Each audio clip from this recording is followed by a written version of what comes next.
Accelerate your agency's profitable growth with tools, tips, and value-added interviews with your host, agency owner and coach, Rob DaCosta. Today's episode of the Agency Accelerator podcast is sponsored by Cloudways.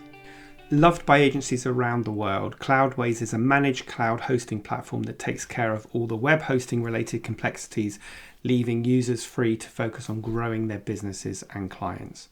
The platform offers unmatched performance, reliability, choice, and 24/7 365 support that acts as an extension to your own team, making Cloudways the ultimate choice for growing agencies. Now, at present, Cloudways is offering an exclusive discount for the Agency Accelerator listeners. So visit cloudways.com and use the promo code AA20. That's AA20 to get a discount of 20% off your first 3 months on the hosting platform of your choice. Okay, on with today's show. So welcome everybody to today's episode of the Agency Accelerator podcast. Today we are talking all things business development, and I'm really excited to be joined by Katie Street. Now, Katie runs the Street Agency, helping agencies with their new business, but more than the typical agencies. So they help getting their positioning right, building marketing plans, outreach campaigns, and lead gen, all that kind of stuff. And Katie also runs her podcast, Word on the Street, helping agencies win more business. So I am really excited to have you on the podcast. You and I share so many sort of similar thoughts around this topic. So I'm excited to dig into it with you today. So first of all, welcome, Katie. And why don't you give us a bit of a potted history of how your journey has developed in the agency world?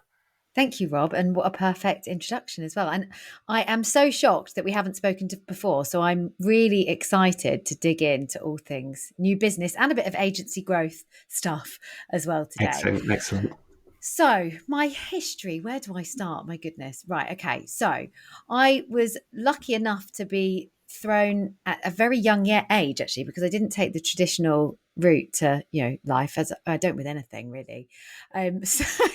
So when I first started work, I was only 17 years old, and I'd actually just finished my I'm one of the youngest, in the year, obviously, and that's why I'm still so young now. But I went straight into work, fresh out of doing a kind of GMVQ in business, because I didn't really know what I wanted to do, and basically needed to earn some money because I wanted to get a mortgage at 18 because I was getting some inheritance, and landed on my feet in a job that I just absolutely loved. So my first ever job was for United Advertising, and I worked for Exchange and Mart. And I was actually their first ever field salesperson. So they sent me out to go and meet all the motor traders. I moved very quickly up the ladder there. I was managing the evening sales teams at the grand old age of about 19, probably salesperson of the year, all that kind of stuff. So it was a great introduction into the world of sales for me. I had some fantastic training. I then ended up moving up to London, stayed in the world of publishing, and went to work for FHM, started working with agencies, selling advertising space and sponsorship deals for things like the High Street Honeys and various other things, which was great fun at a young age. Then actually went client side and got some funding from an employer that I was with at the time, Pernod Ricard, to do my postgrad in marketing, even though I wasn't a grad, but I had enough work experience under my belt by that point to be, I guess, put on the course, and spent a few years there, then had a child. And by this age, I'm only about 25, by the way. So yeah, I'd been doing ever so well in kind of sales and marketing, then moved back down to Bournemouth from London and went into the agency world, because down in Bournemouth, there was a really fantastic creative hub. And I think I've spent the last now, so I'm going to show my age now, 12, 13, 14-ish years, leading new business and marketing for agencies. And I've been really lucky and have, gone back up to London, although been living in Bournemouth.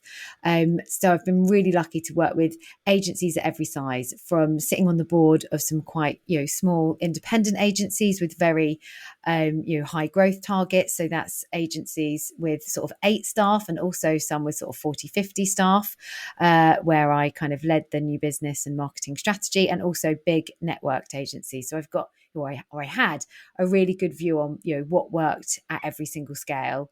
And then after years of being poached by lots of agencies to help them run their new business and working with lots of lead gen and new business agencies that I guess got frustrated with, I thought, you know what, I'm going to take the leap and I'm going to go and do it myself. So got myself a good contract with my first client, and off I went. And here we are today, a very fast growing agency ourselves, I guess, because Fantastic. Street is an agency for agencies. So yeah, it's very Fantastic. exciting. And I'm sure loads of people, including me, will sort of relate to your journey of how you got into the agency world. And thinking like the thing that got me started in my agency back in 92 as a young, arrogant marketing manager for a software company was the fact that I felt like we couldn't hire a decent agency that really understood what we did. So I thought, I know, I'm going to do it myself. And I think for a lot of us, that young, naive innocence kind of helps us, because I can't help but think now I'm old and grey, I wouldn't be brave enough to do some of the things I did back then. But like for you and I, it sort of worked well, and here we are today. So I just wanted to sort of start off by asking you the question of what you think are some of the key differences between successful agencies and less successful agencies when it comes to, growth and new business and so on. Yeah, I mean, gosh, big question. And there's probably lots of things that obviously derive success. But from a new business and marketing point of view, I think there's two things that I personally think are really important. So first of all is, well, I guess just doing things. There's so many agencies, the biggest struggle that most agencies have, and all of you guys listening out there will hopefully empathize with this, is just making the time for new business and marketing, content, activity, outreach, whatever it might be. Because as soon as your clients are shouting and you're busy delivering client work, that is the priority, and it should be the priority. It's what's paying the bills. But what tends to happen is that then new business and the marketing activity, whatever it may be, gets pushed to the back, and it's very easy to get forgotten. And you really need that, from my point of view, you really need that always on approach. So it's agencies that respect that, I think, initially, that do well, that invest time and money into developing a in-house team usually. And I although we are an agency for agencies, I don't, most of our clients do have a team also. It's not always just us. Some clients, do just use us, but the majority of them do have an in-house team as well. So I think initially, most agencies go wrong because they don't actually reserve the time or give new business the time, respect, money that it needs to really flourish. And Yeah, then I couldn't agree more. off the back of that become a whole load of other things. But the biggest thing is also giving up too early. It's so frustrating for me. And gosh, anyone out there who's listening who's been involved with either hiring a new business person or is a new business person themselves, is I think often that new business person is looked upon as the kind of solution to all their problems. And I'm sure people feel the same about agencies like us. And I'm not saying that person isn't going to be the solution to your problems, but to my mind, new business and marketing for an agency is everyone's business within the agency. It is not one person's job to deliver all of the new business. It's a team effort. So you can't, put and we do, I felt the weight of it on my shoulders many a time, thinking, oh my goodness, if we don't win this, big deal that we've got coming in, my neck's on the line, I'm going to lose my job. And that's not a nice way for anyone to feel. And it wouldn't have, necessarily even been my fault if we didn't win it. There's a big team involved usually in, coming up with the strategy, quoting the job, and then, you're selling all of your people, not just your new business person. So I think that's also something, and not giving them enough time, I guess. So that's a third extra one is, it's expected that within 6 months you'll see fantastic results. And a lot of new business people turn up with a fantastic little black book. I've got one, I've had one, and they will hopefully get some leads, through and opportunities in early doors that hopefully you'll be able to convert. But the reality is new business works best when it's always on and it's been running for over a year. So I just think agencies don't give the new business person, agency, or process enough time sometimes, because once you've been doing it and it's consistent, and you and I both know this, Rob, and I'm sure we're going to talk about it today because I do actually practice what I preach. It works so beautifully and it just gets so easy, and it shouldn't become a chore anymore. So yeah, hopefully we can share some ideas around that today. Yeah, I mean, listen, you could.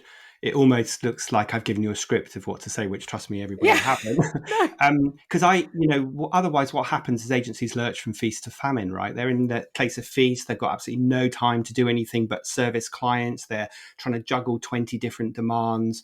The business development goes out the window. The marketing goes out the window. Projects come to an end, often through no fault of your own, because things happen. And then suddenly you're looking at an empty order book and you panic at that point because you need to pay your bills. And that panic leads to, as far as I can see, two things that often happen. One is that you take on any kind of client.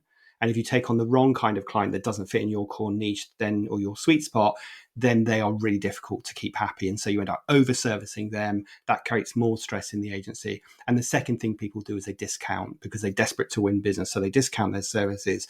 Now I'm filling our time with less profitable work. And again, that leads to stress. I talk about being stuck on the client service hamster wheel of doom. And I need to trademark that term because I talk about it all the time to my clients. And this is the thing, if you're stuck on that client service hamster wheel of doom, you've got no time to do any marketing or any business development. So you have to, as Katie says, you have to protect that time. And doesn't matter how busy you get, you just have to think, this is how much time I've got for servicing clients. I really like this expression that you use, the always on kind of mentality towards your sales and marketing. Yeah, and I think you've got to look at it like that. Now, I know your audience tends to be sort of between, smaller agencies from sort of one person all the way up to sort of 25, and we sit bang in the middle of that. I think we've just recruited our 14th member of staff. We'll probably be Fantastic. about 20. Hopefully, we're aiming. We'll probably, by the end of our financial year, we'll probably be at about 25.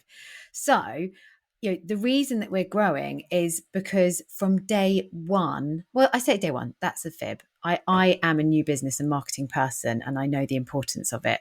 So maybe not from day one, but within the first 6 months, I had recruited someone to solely do our marketing. And I know the importance of that. And it feels risky. At one stage, there were only 4 of us, and this person, is 25% of my agency's, staff costs are going on someone that isn't delivering work for me. But it has been absolutely essential to us growing. And now we have a team of 2, if you exclude me. We're just moving one of the other staff actually into a new business role to support me on the new business, and we're recruiting another digital marketing exec. So we will actually have, for a relatively small agency, 4 employees dedicated to our sales and marketing, which is absolutely, for me, so important. And most agencies that we work with that are 3 times the size of us don't have 4 people in their team, but it does work. You've got to I mean, there's smart things we do, use digital marketing apprentices, etc. So I'm not saying that we're spending, well, we are of course spending thousands, but we've been clever about how we're doing that, and I'm certainly leading that team. But I think if you don't recruit for that team, it will always happen that client work will come first, even if you're trying to segregate partial time from one of your staff members. Which is what a lot of people do, right? They say, right, one of your clients is us, and then of course that client goes to the back of the queue.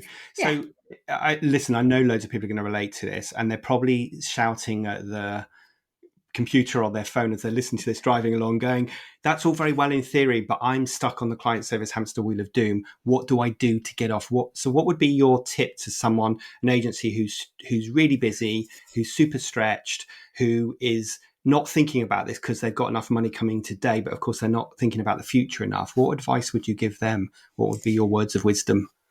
So I think it's to do something. So always doing something is better than doing nothing. And I mean, I talk a lot on my podcast about solving and not selling. So again, one of the big reasons that agencies often don't do well is they don't think about the needs of their audience, and they just start pushing out, doing cold calling or recruiting a lead gen agency that's going to bash the phones and, basically sell to them going, look at us, look how great we are. Totally the wrong approach. I'm not saying that you won't get some potential leads from that, but they certainly won't be quality leads. So the biggest piece of advice that I can give is, one, first of all, think about your audience, what their problems are. And you'll know this because your audience are your clients. So if you're solving problems for your clients all the time, you'll start to see trends, because that is what us agencies do. We do solve problems usually. And you'll know, what the key topics and things that you should be talking about are. So first of all, think about your content strategy. What are the problems your audience have? How can you help solve them? And develop content around that. And that doesn't have to mean you waiting for your next project to go live and going, oh, I can't write a case study. You don't need case study content. I've built my whole agency without having a single case study on my website. I'm not saying that we're not redoing our website at the moment and about to publish a whole load of case studies, but I have got to this stage without publishing any case studies on my website. So it's funny. Sorry to interrupt you. It's funny how people put these roadblocks in their way, because I can just hear some people saying, oh, I can't start doing this because I don't have the case studies to back it up. And that doesn't really matter, does it? It's like you say, if you understand the pain that someone in that you can solve, and that's what you talk about, then people are going to be interested in listening to you. And that is it. And if you can start developing and think about, the way that I have structured our content is so it's easy and manageable for us to develop it. So I mean, I don't think my marketing team would agree with this, but it feels easy to me. Maybe not so much to them because it's a full-time job for them. However, what we have done is made sure that, we develop content that is reusable and that we can shatter down. So try and think of something that's going to be easy for you as a business owner or someone responsible or leading the sales and marketing or responsible for getting new clients in, things that you can do that are going to be easy and repeatable, because you want to have consistent content that's continually being pushed out to market. So think about what you can use or what you can do to help you develop that. So for some people, that's writing content and insights posts. For some people, that's recording a podcast. For some people, that's hosting webinars. For some people, that might be hosting physical events. For some people, that might be recording YouTube videos, whatever it might be, or creating some form of social content. Whatever it is, just start. And if you start small, then that's absolutely fine. You test it, you see what the engagement's like, and you just start doing something. Doing something is better than nothing. And do things that are going to be, like I say, we're all different. Do something that's going to be easy for you, and think about how you can reuse that content. Again, another thing that I see agencies do. Sorry, Rob, I'm going off on a right tangent here. I've got so many things I want to share. Right. And I want to touch upon that what you're about to go into now. So let's go with that, because just before we came on air, Katie and I were talking about some of the webinars that Katie runs every month and how well they're doing. And Katie was talking to me about how they're taking that content and reusing it. So just talk us a bit about that and inspire people how they can do the same thing with their content. Yes. So the webinar is something that we do once a month, but it probably produces us at least 10 pieces of content a month. So it's a live event itself. So we host it on Zoom as a Zoom webinar. We have we've got 1,200 people signed up now, which is just so amazing.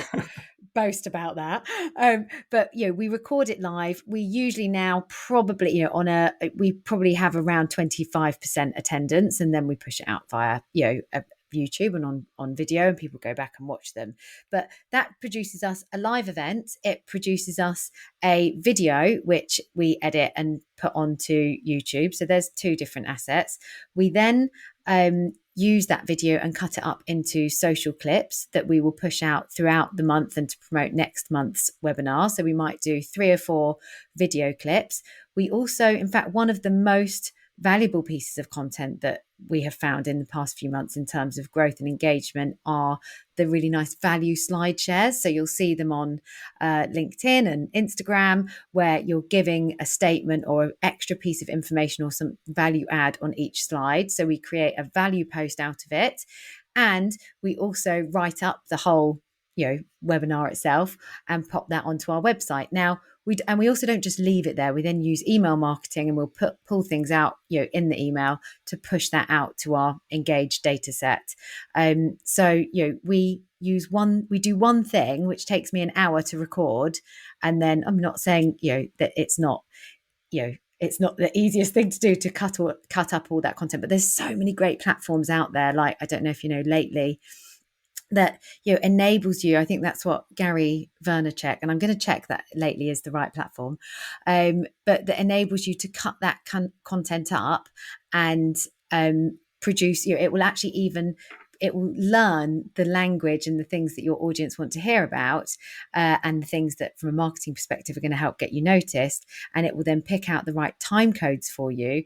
It will write your post for you, and it will cut the video into the section that you want it. All you've then got to do is publish it. I mean, there's so many things out there, and what we do is we try to make it easy for ourselves, so we're always on the lookout for cool new tech like that as well that helps It's amazing. And listen, if people are feeling overwhelmed by this, you need to take Katie's advice, which is do one thing, do it really well, and then think about how many different ways you can cut it. I mean, in a more simplistic way, if you take this podcast, well, we're recording this podcast, so it will go onto the podcast channel and distributed via the various channels like Apple Podcasts, but we're also recording a video of it so we can post that onto YouTube.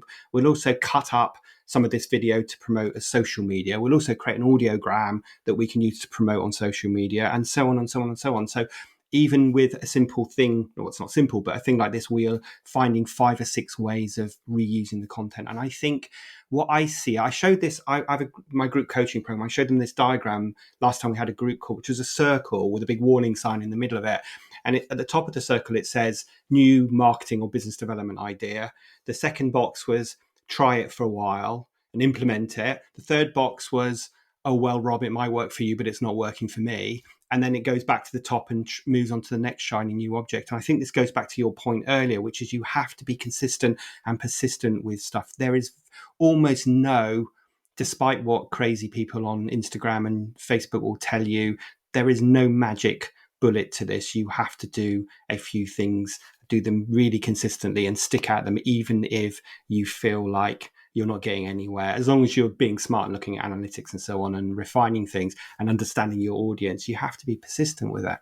Yeah, it's so true. In fact, I had the lovely Lucy Mann on my podcast recently, and she said something that I can totally resonate with is you speak to agencies and we did a webinar, but we just didn't really get anything from it. Yes, because you did it once and you didn't reuse the content, and you didn't let it live and breathe, and you did it once and you're hoping to get 10 leads and 10 meetings. And obviously, we have had occasions where we've done that. We did a webinar for a client, and we've had 4 or 5 meetings straight off the back of it, and luckily they've had 2 opportunities which they've managed to convert. But you've got to look at the whole of your new business funnel and cycle in your pipeline, and if you've got half a brain, you'll realize doing that one thing, it might take you 6 months to a year to convert any actual paid work from that. It might not do, but and you can get lucky. We've done some fantastic physical events for clients where within a few months they've converted 3 or 4 clients, but you've got to give it the time, and it always works better if you're consistent and you've got that always on approach. Yeah, and I guess people want a shortcut. We live in a very sort of impatient society now, an immediate society, and they want that gratification immediately, and you're not going to get it.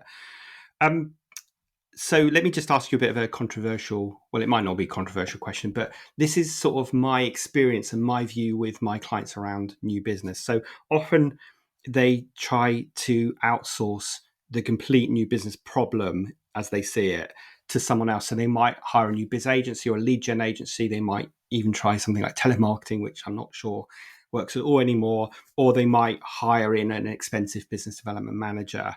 And it often ends up costing them a lot of money and a lot of time, and it doesn't deliver the results. And I always end up telling my clients that the best people to sell your agency are you, the agency owner or the senior team. So I'm sure that's a bit of a polarized black and white view, and I'm sure there's some gray there, but what's your view on that? What's your response to that? Well, do you know what? It's why I set up my own agency, because I always did better at leading new business than any of the kind of lead gen new biz agencies that we recruited. So I knew that there was a better way to do it. And I'm not saying that we are the problem, the answer to all of the agency's new business problems. You do have to look holistically at, the new business process from beginning to end and make sure, for instance, I think a lot of agencies, and I hear this all the time, we just need leads. We're fantastic at converting. We just need, qualified, good leads. So, if you can get us some leads, we'll smash converting them. And some of the agencies, do that, but more often than not, there needs to be some work done on the conversion process as well. So actually, we've started doing some consultancy with a lot of our clients on that and helping them with that opportunity to win process, as well as the attraction side of things. So I think 100% you cannot rely on someone like street agency or the various other new biz consultancies, marketing agencies, technologies that are out there to come in and solve all of your problems.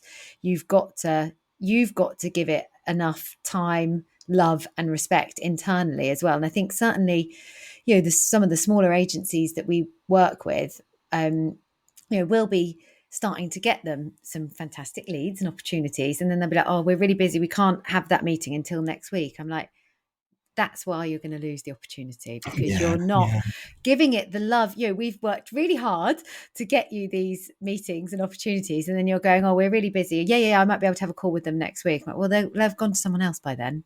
Yeah. You have to give new business the respect it deserves. And if you've got the wrong attitude to it, and I think new business, sales, whatever you want to call what we do, I often refer to what we do more as actually marketing than I do sales, but it does achieve sales at the end of the day. It's what we're all working towards.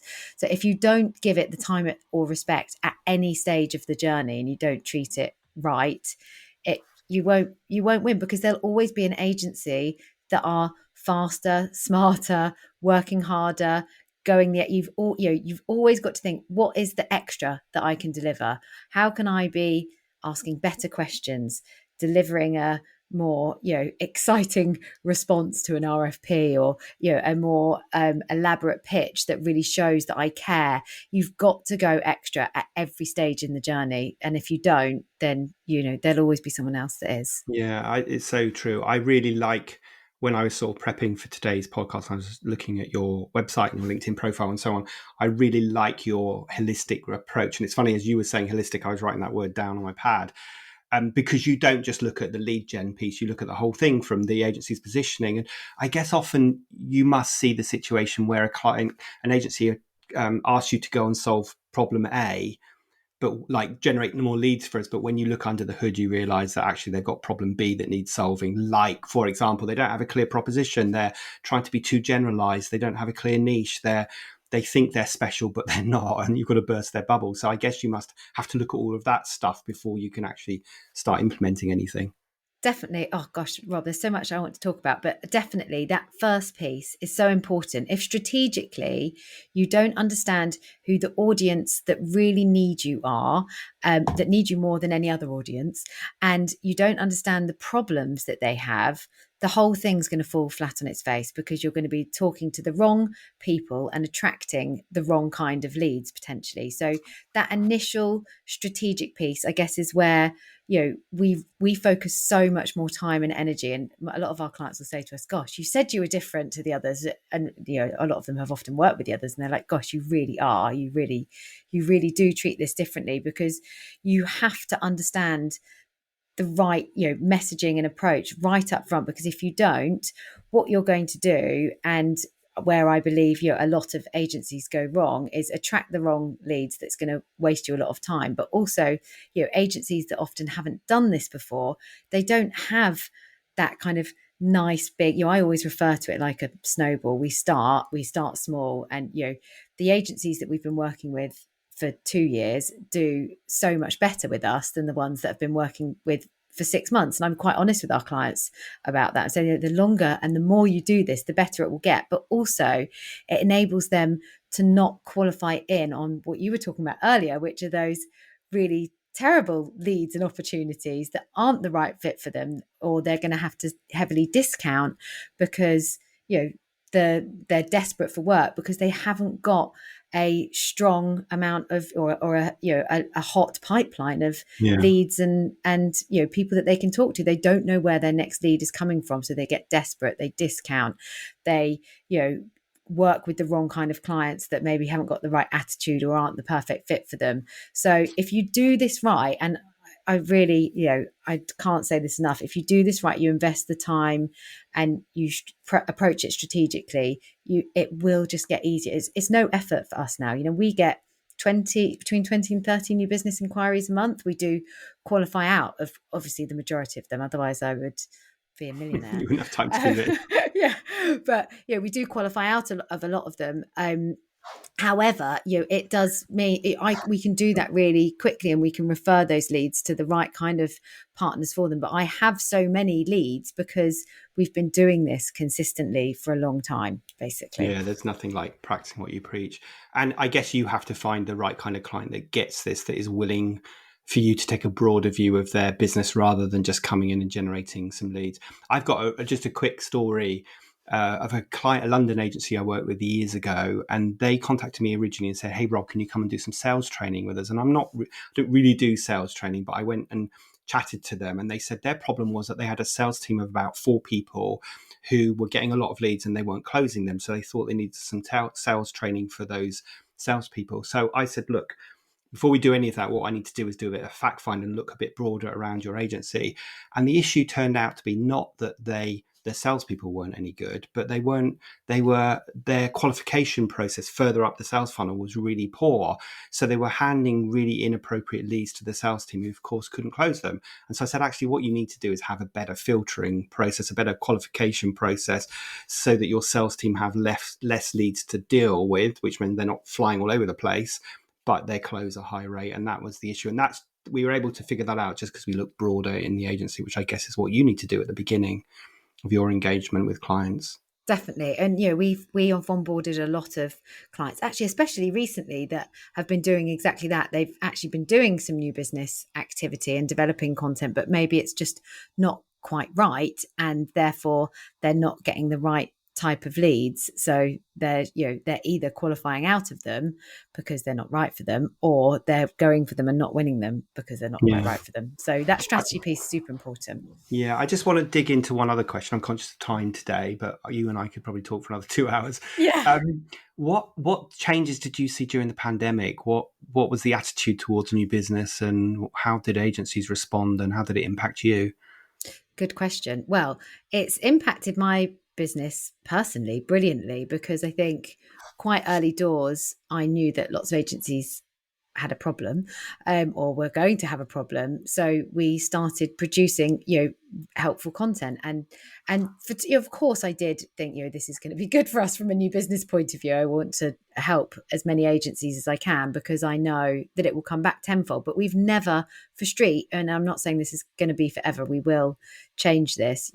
We've never had to do any sales outreach. All of our marketing means that the right kind of opportunities actually come to us. So it does make life very, I'm not saying we don't do any outreach. We do outreach, but we only push out our marketing and helpful content. I tell everybody that's the best way of getting new business. And it's exactly what I do. I don't do, I put my marketing out there and I get inbound inquiries. I do very little direct outreach to people. So, good for you. That's, I completely concur with that.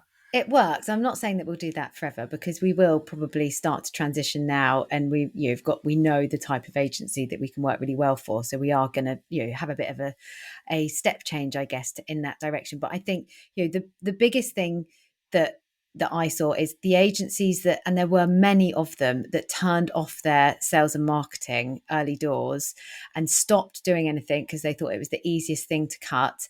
And some of these agencies I actually used to work with or for are really struggling now. Their teams have shrunk because there's been other agencies out there that have continued with their marketing outreach, and they have continued, like we have done, to push out helpful content, that now their share of voice is so much bigger than the ones that didn't. So I think that's something, that I saw. And of course, doing what I do, I guessed that would be the case.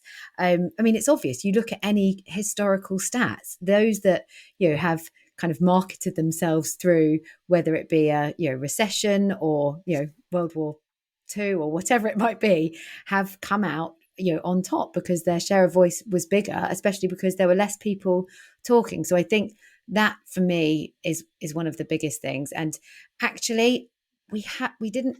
It took a little bit longer at the beginning of the pandemic for deals to come through. So there's been quite a flurry of agencies that we've been working with over last year that stuck with it, that maybe didn't win as many opportunities last year because it was slower for people to make decisions. Everyone was, within the brand world that we're usually marketing our agencies to, everyone was, taking longer to get there, or, their CFOs were getting involved. Everything was taking longer. But those that stuck with it and stuck with their marketing, we've got clients that have already won just from their work with us, 5 or 6 clients this year, because this year everyone's taking action. So I think the market out there, a bit like the property market at the moment, seems to be very buoyant, and there seems to be a lot of positivity out there. But this is why I say the biggest thing is to just do.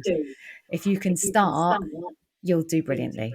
Yeah, I completely agree with that. I've got a really interesting client who's part of my group coaching program, and they do PR for health and beauty and spas and that kind of thing. And of course, the minute pandemic hit, they literally lost all their clients bar one, which was the body that looks after spas. And we sat down and put a strategy together, and it was exactly like that. Keep serving your audience, keep providing value to your audience, keep inspiring them about how they can keep serving their audience. And then as things came out of the pandemic, her business is flying now because of that. She's won so much business. And I really love your solving, not selling. I might have to nick that, because I always talk to people about, you have to get you have to get the 80-20 rule applied to all of your marketing, which is 80% provide value, 20% sell. And you have to get that balance right. And if you don't, then you're either going to be seen as a fantastic resource, but no one will ever buy from you, or you're going to piss everybody off and they're going to unsubscribe from you because you're just trying to sell, which doesn't work. So, it's great to have someone who's kind of singing off exactly the same hymn sheet. So listen, I'm conscious of time, Katie. I really appreciate your time today, and we should get together again. And there's lots more we could have talked about. But the question I ask all of my guests at the end of an interview is, if they could go back in time and give their younger business self a piece of advice, what would it be? I think the biggest thing that I've probably learned is just to be more, well, I am very action focused, but to be braver. And I'm very much someone that goes with my gut feeling in life. But I think when I was younger, I would, look to other people for reassurance and maybe hold back and wait before I took action. So I would say the biggest thing is, is just to try things. Worst thing is, something might not work quite right, but you'll learn very quickly that it's not going to work right. So take action as quickly as you can and do things would be my advice to my younger great. self. And I think it's a really good piece of advice. It applies to all of us today, and being brave, I think, as well, and putting yourself out there, whether that means, getting on a podcast interview or doing a webinar and all that kind of stuff, or standing up and talking, get out and do stuff. Katie, thanks so much for your time today. If people wanted to reach you, what would be the best way for them to get hold of you? Yeah, pop me an email. Quite easy. So, and my email is quite easy. So it's Katie with an IE at street.agency. Yes, just pop me an email or find me on LinkedIn, Katie Street. Great. We'll share the both of those links in the show notes, and also if we can find that lately platform that you mentioned as well, then I'll list that, because I'm going to go and have a look at that as soon as we get off here. But thank you so much for your time today. I really appreciate the advice that you're providing our audience, and I'm sure lots of people will hopefully take action after today's episode. Brilliant. Thank you for having me, Rob.